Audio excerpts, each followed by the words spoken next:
ત્યારબાદ તાજેતરમાં જ ગુજરાત વિદ્યાપીઠના કુલપતિ તરીકે છે તે કોની નિમણૂક કરવામાં આવી છે? તો જવાબ આવશે ડોક્ટર હર્ષદ પટેલની નિમણૂક કરવામાં આવી છે. ત્યારબાદ તાજેતરમાં કયું રાજ્ય યુનિફોર્મ સિવિલ કોડ રજૂ કરનાર આઝાદી બાદ દેશનું પ્રથમ રાજ્ય બન્યું છે? તો જવાબ આવશે ઉત્તરાખંડ રાજ્ય. ત્યારબાદ ભારતમાં કોના જન્મ દિવસને કિસાન દિવસ તરીકે ઉજવવામાં આવે છે?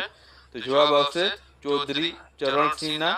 ત્યારબાદ ભારતમાં હરિયાળી ક્રાંતિના જનક તરીકે છે તે કોને ઓળખવામાં આવે છે? તો જવાબ આવશે ડોક્ટર MS સ્વામીનાથનને. ત્યારબાદ આગળનો પ્રશ્ન છે કે ભારતમાં આર્થિક સુધારાના પિતા તરીકે છે તે કોને ઓળખવામાં આવે છે? તો જવાબ આવશે PV નરસિંહ રાવને છે ઓળખવામાં આવે છે. ત્યારબાદ બંદરો, શિપિંગ અને જળમાર્ગ મંત્રાલય દ્વારા તાજેતરના અપડેટમાં